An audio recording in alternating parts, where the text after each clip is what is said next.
No, it's fascinating when individuals stand up and get counted. They say this is important for our country, not just them personally. It's not them personally. It's a bigger good. That's what Chris Keefer just absolutely fills that bill. He's the president of Canadians for Nuclear Energy. He's also the host of the Decouple podcast. Chris, thanks for finding time. My pleasure. It's always great to be on, Mike. Well, and I love that this is coming at a time when you've just had a really big win in getting nuclear included in Canada's green bond. So tell us a little bit quickly about that. I'll come to much bigger or some bigger issues with nuclear, but I love to celebrate a win, and it shows progress. Absolutely. I've been in this just for about 3.5 years, got into it out of some climate concern when my son was born, discovered nuclear energy here in Ontario. We have one of the only deeply decarbonized grids in an industrial economy in the world. So that inspired me to start a nonprofit and the podcast, as you mentioned. 3 years ago, we kind of went to battle, at least, went to advocate and lobby with the Liberal government and got a pretty cold reception. They were working on this green bond framework, and they, under the direction of former Greenpeace activist and now Minister of Energy and Climate Change, climate change and the environment. He in that framework listed nuclear alongside the sin stocks, gambling, firearms, tobacco. It wasn't quite like trade in exotic endangered species or something, but kind of really slandered Canada's nuclear sector and the 76,000 people working in it. We organized a big House of Commons petition, mobilized about 15% of that sector to sign on.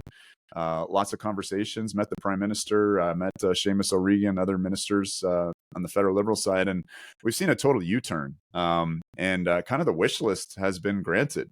Nuclear is now in the green bond, refurbishments, large nuclear, small nuclear. Similarly, the investment tax credit includes all levels of nuclear. Canada Infrastructure Bank gave $1 billion for the West First SMRs at Darlington. Got to say I'm pretty happy with the direction things have taken, and it's been great to play my own small part in making that happen. Well, it wasn't a small part. It wasn't a small part, and I don't mean modesty or anything. It was not a small part. This was huge.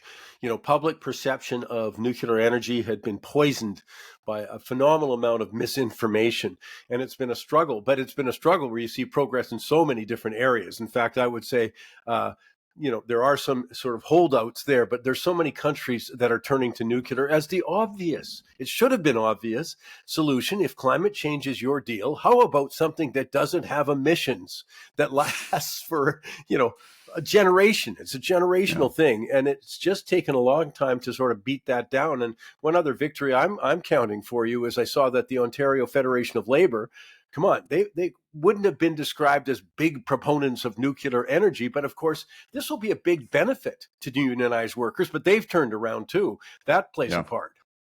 Absolutely. One of our slogans is the best climate solutions belong in every party.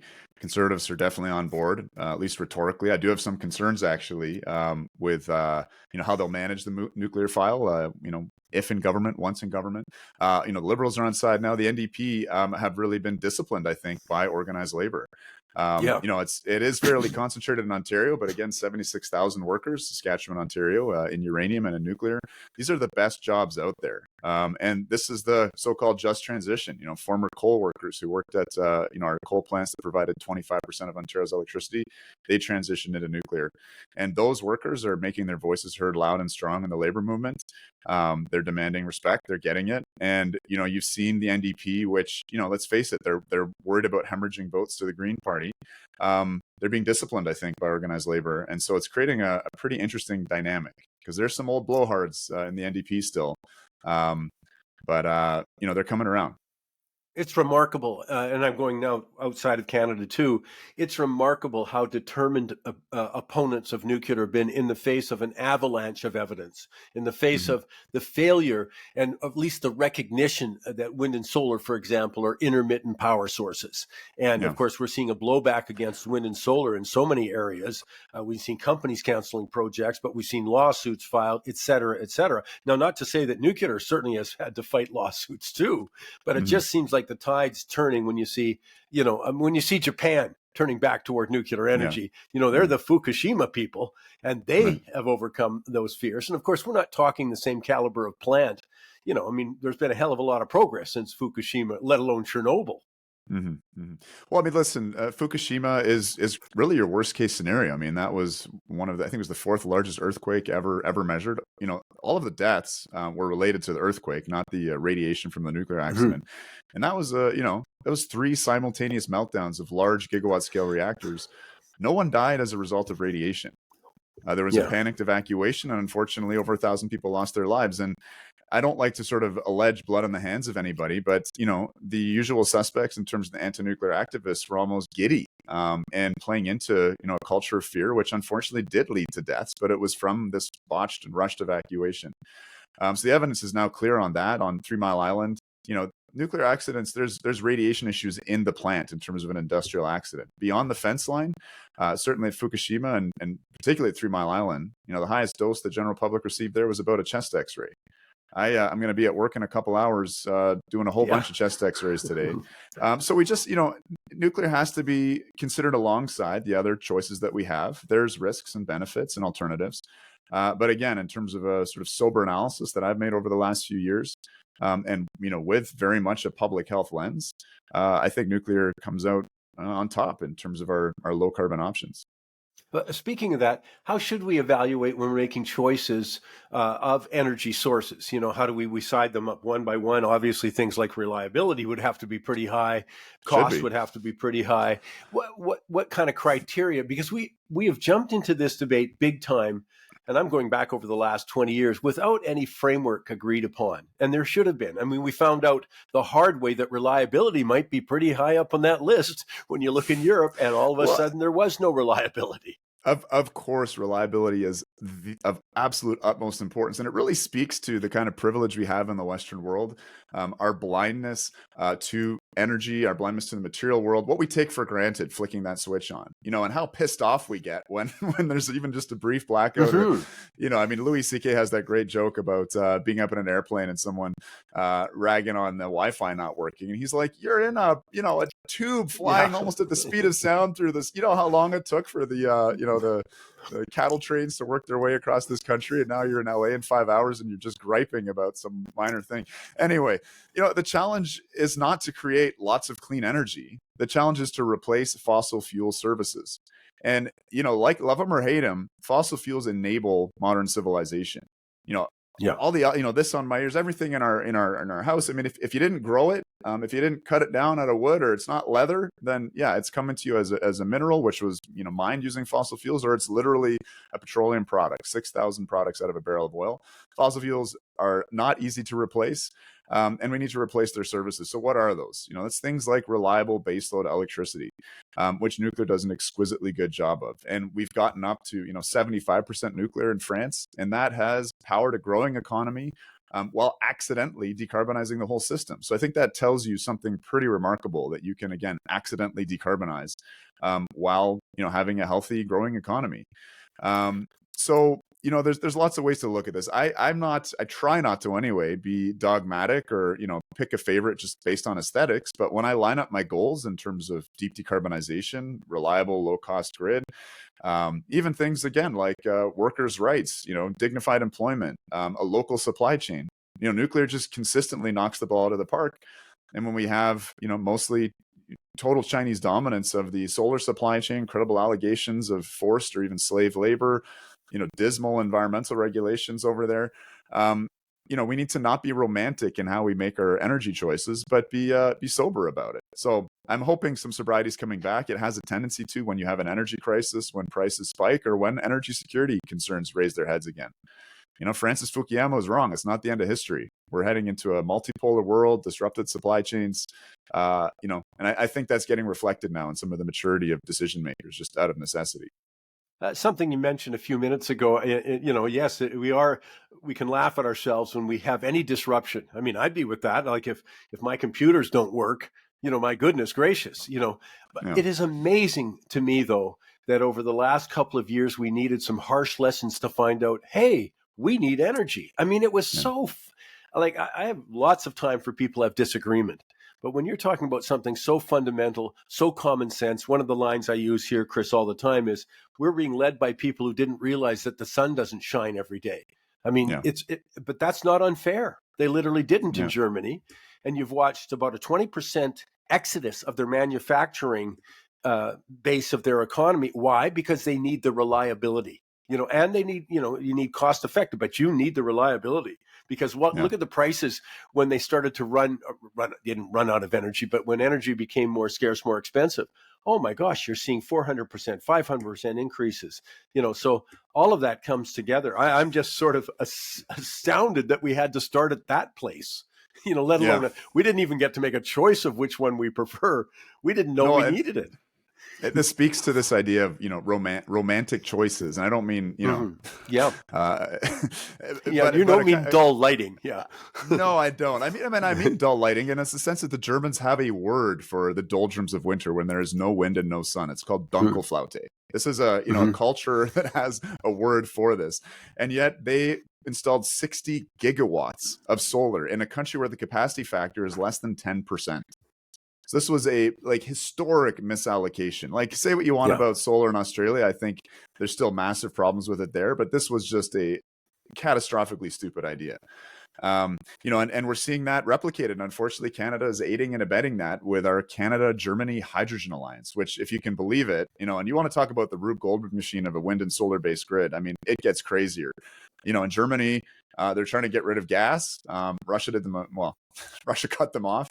They're delusional, but they're thinking they can replace that gas with Canadian hydrogen. So we're going to have wind turbines running electrolysis, cracking water into hydrogen.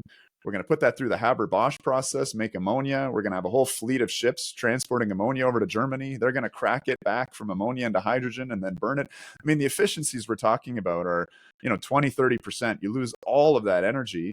And Canada's going to be subsidizing that. We have a 40% investment tax credit to hydrogen. Canadian government just gave a $125 million loan to Everwind Fuels out in the Maritimes. These are reckless and irresponsible decisions in a time where, we need to prioritize where we're putting our money because we're going crazy into debt.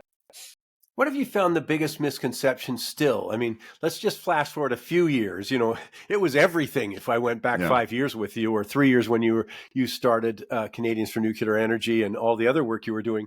But what about now? What do you still bump into? Is it about the storage or the waste or? Yeah, it's largely moved to the waste. I mean, I think people have gotten over the sort of Simpsons hangover of three-eyed fish and glowing Yeah. nuclear waste that finds its way to the nuclear plant in Homer Simpson's car and whatever, right? But yeah, the waste issue's still there, and I mean that's a selling point for nuclear energy. It's not a weakness. I mean, the nuclear industry can account for every microgram of waste that they've created in terms of spent fuel. The total amount that Canada's made would fit in a hockey rink stacked one telephone pole high. I mean, this is the ideal waste stream. It's not a liquid, it's not a gas, it's just a very dense, solid pellet, which we have managed without a single injury or fatality related to radiation. Not just Canada, but the entire civil nuclear world in 70 years. And you may think that's crazy, and it does sound crazy because nuclear waste is dangerous. Fresh out of the reactor, you'd get a lethal dose of radiation in a few seconds. But we make dangerous things safe. For God's sakes, we make aviation safe. We cram hundreds of men, women, and children into, again, these little thin-skin pressurized tubes, put them up at 30,000 feet, go near the speed of sound over oceans, thousands of mission-critical moving parts, air traffic control. Like, the complexity of making aviation safe is insane. When it comes to managing nuclear waste, it's pretty simple. You take the fuel out of the reactor underwater, you put it in a spent fuel pool, it loses a lot of its radioactivity.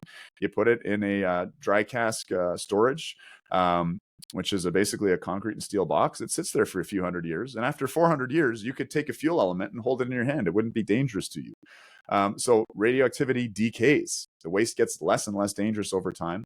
When people talk about millions and billions of years, I mean, you and I are experiencing 4,600 radioactive decays inside our body from potassium-40. Potassium's the number one intracellular positively charged ion in our bodies, and there's a portion that's radioactive. That has a half-life of a couple billion years. It gets ludicrous. I mean, what are we going to do? Store ourselves in, lead-lined casks underground or something? It's not that there's not challenges, but again, far easier than making aviation safe. Well, and we're part of this absolutism you see everywhere. Like, we've got to get to zero emissions. I mean, really, good luck with that. In this case, it's zero radiation. And I'm laughing. And you're an emergency room doctor. You say you're going to go and x-ray some people today or whatever, MRIs and all that. people don't seem to understand the exposure we already have. It is not a case of getting to zero on Yeah. this. And Yeah. yet I encounter that. Well, radiation, as you said, the Simpsons three-eyed fish, you know, Listen, just the there, foundation of the discussion is so superficial. and the industries and regulators, God bless them. I mean, it's a very interesting culture. These guys accept that, and they accept the challenge of it. They're engineers. They love solving problems, even if they're essentially unsolvable problems, because again, there's nowhere that's zero radiation in the entire world. I've been 2 kilometers underground into this a dark matter research center in the Canadian Shield. We took an elevator 2 kilometers down because they're trying to get away from cosmic rays and muons and study neutrinos, et cetera. Anyway, there's still a ton of radiation down there. It's just a fact of life.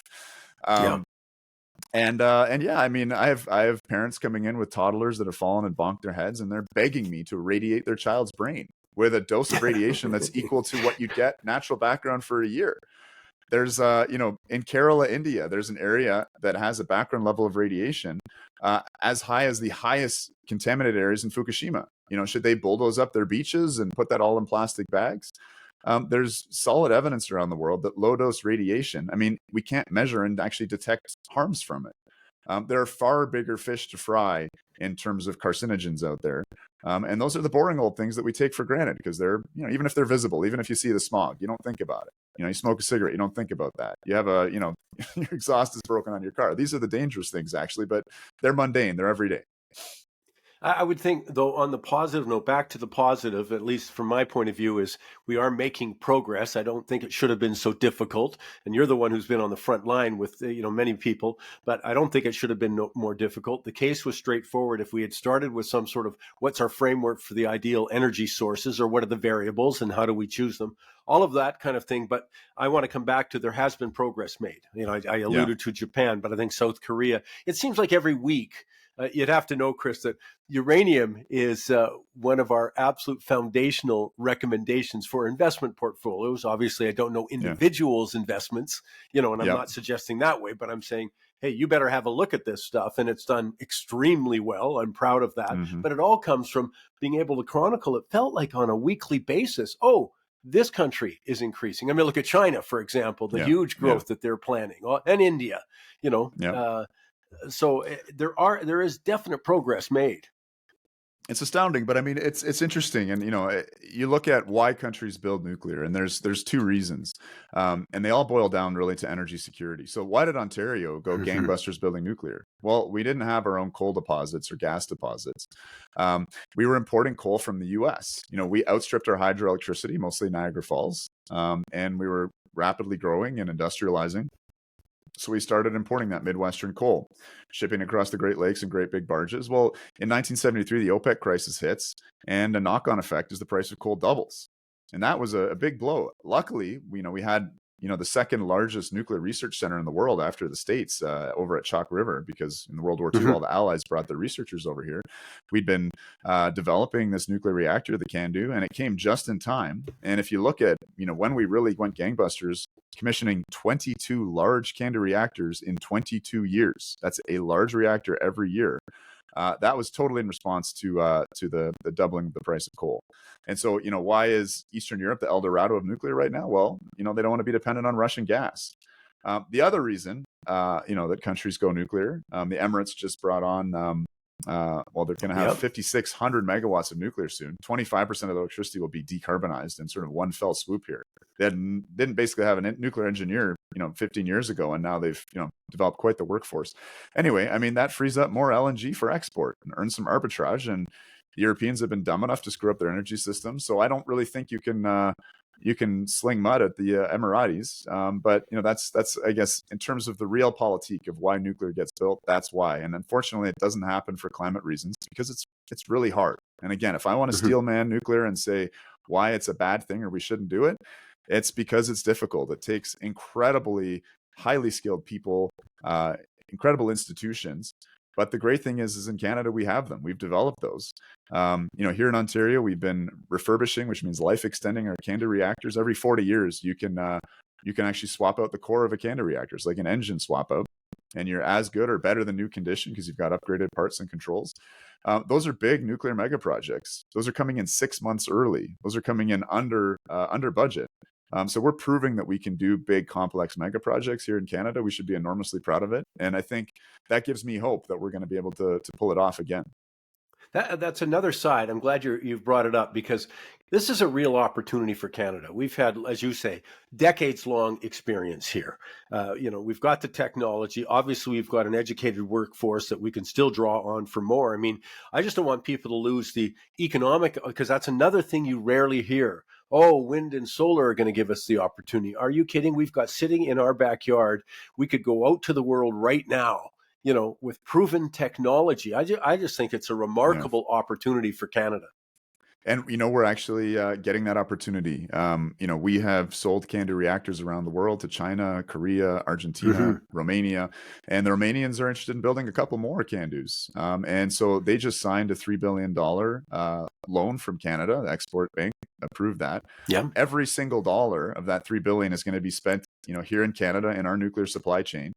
And this is a sovereign-backed debt from Romania. They've paid back their other debts. They borrowed twice before for their other CANDU reactor builds. So this is a total win-win-win for Canada here. Now we are in a moment where I think we're being a bit naive. We have this precious Canadian technology. CANDU is ranked as one of Canada's 10 top engineering achievements, and we're no.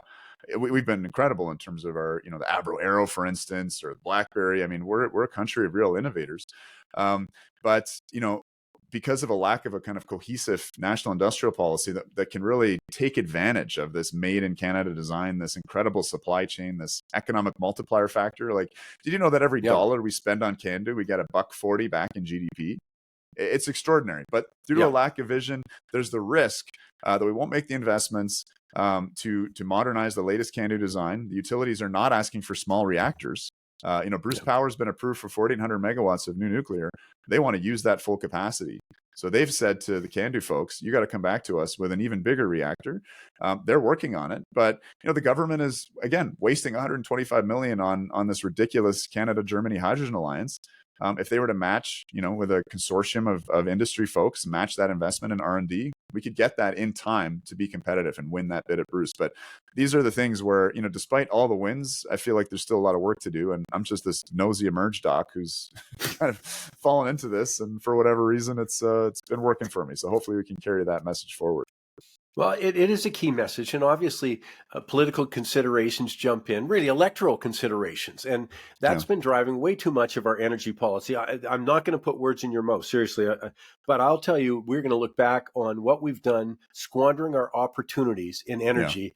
I, I have trouble imagining a bigger mistake. Yeah. I always ask, well, you wanted to cancel that project. What did we get in return?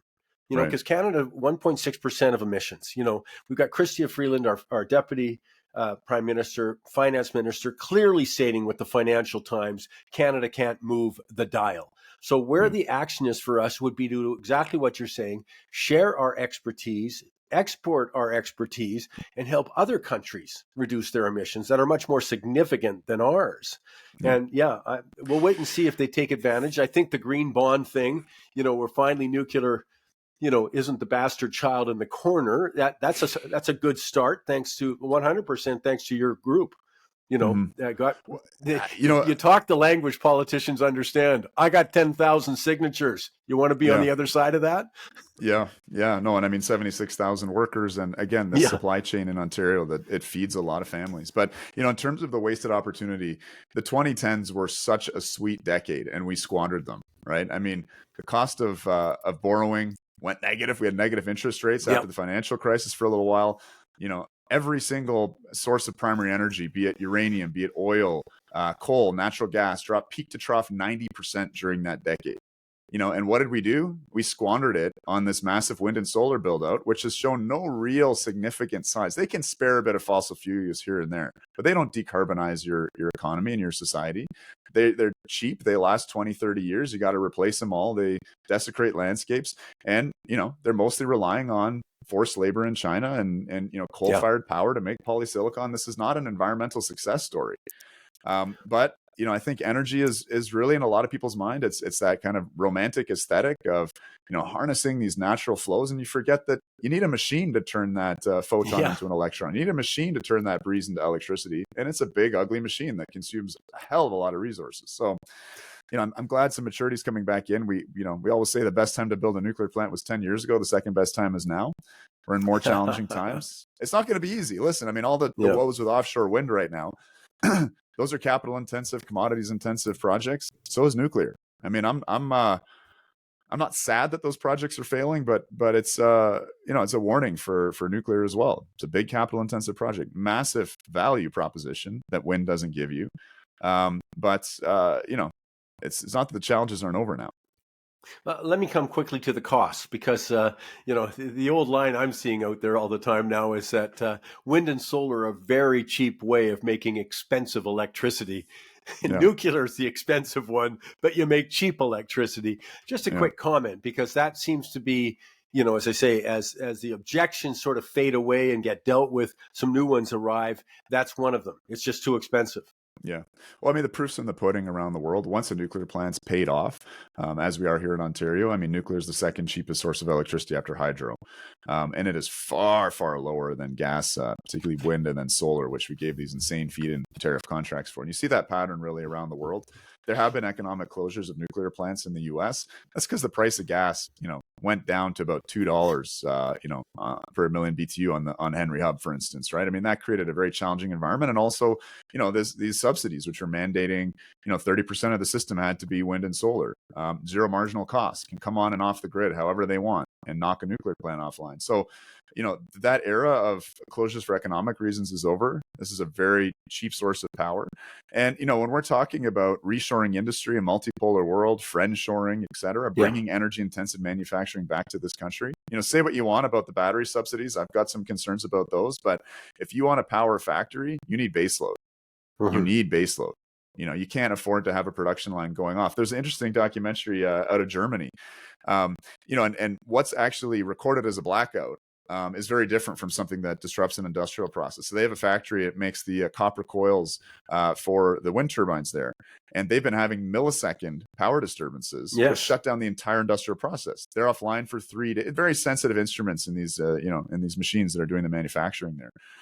So it's these things that, again, we're generally blind to. I think people in finance tend to have more of a systems level Yeah. view. They're constantly studying energy, materials, commodities. They've got a better sense.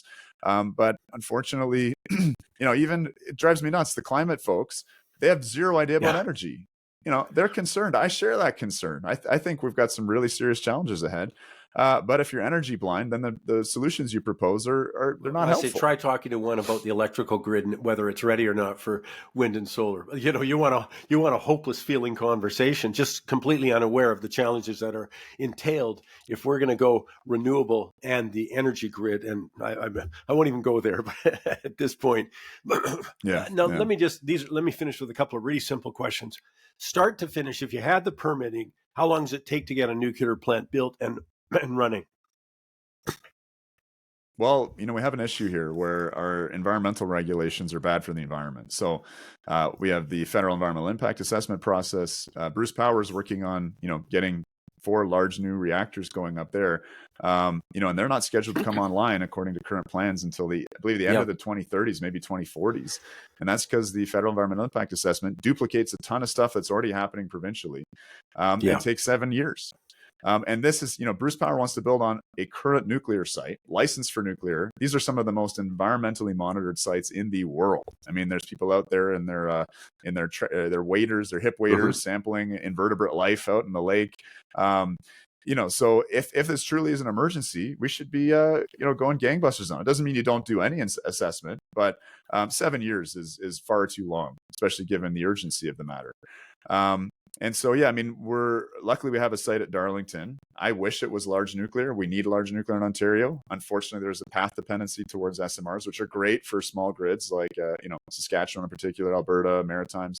But they've got a grandfathered in environmental impact assessment. They're planning on having, one of those SMRs online 2029, 2030, and the others coming on in the early 2030s. It's not a lot of power. wouldn't have been my decision if I ruled the world. But I think that's going to be really interesting testing grounds. A lot of the world's watching that. This whole theory of whether going small and modular is gonna save the nuclear industry is untested.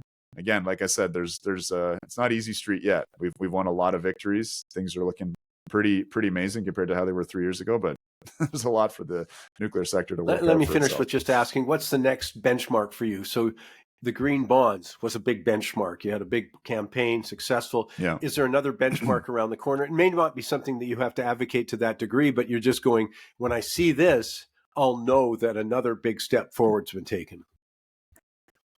Yeah. I mean, listen, if Canada reactors are good enough for Romania, with Canadian technology, they should certainly be good enough here at home. We released a report in July called "The Case for Can-Do." Unfortunately, the industry wasn't doing its own job selling the virtues of this technology, and that goes way back. Unfortunately, Harper sold off the deployment rights of Can-Do to SNC-Lavalin for a steal for $15 million, and they did well in the refurbishments, but they didn't have a vision to developing the technology and modernizing the reactor, et cetera. And that's going to take some investment, and it's going to take, again, a cohesive national industrial policy. I hope we see that happen. That's certainly what we're going to be fighting for. And in terms, again, of the politics of this all, the Liberals, I didn't think this would happen, but they've sort of delivered the wish list here. The Conservatives, they're very pro-nuclear, but I do have this concern that because of it's in the DNA to be small government, to be careful with your spending. That's all good and fine. Don't waste your money like it's happening right now with the Canada-Germany Hydrogen Alliance. I think Conservatives tend to be pretty energy literate. But if you don't appreciate there's a difference between the natural resource sector and the manufacturing sector, and that takes a different level of government involvement, potentially intervention, support. Nuclear is complex. It needs that. And if we want it to be Canadian and we want to continue to harvest the benefits of nuclear, which it's given to this country, that's going to take some leadership and potentially a bit of a different approach. So, I take a long view. It's going to be interesting. I mean, these projects take a while to come through. There's going to be different politics that arrive and different strategies needed to push things forward. But again, I'm optimistic. Canada's really at the forefront of this, and it's an exciting time. As I say, I want to finish right back where I started and pat you on the back as president of Canadians for Nuclear Energy. You also check out Chris at the Decouple podcast. Chris, we appreciate you taking your time, but I appreciate even more the work you've done on behalf, I think, of all Canadians. And I think, as I say, it's a global reach. If climate change is your deal, you got to learn about this stuff. Chris, thanks for taking the time. If I can do one shameless plug, we are not industry funded whatsoever. So, support helps. There is a donate button on our website. You can find it at www.c4ne.ca. It really helps. We've accomplished a lot. We'd like to accomplish a lot more. So if you like our work, and I'll give you my word, I'll be signing on right now. So there you go. Thanks, Chris. Thanks, Mike. All the best.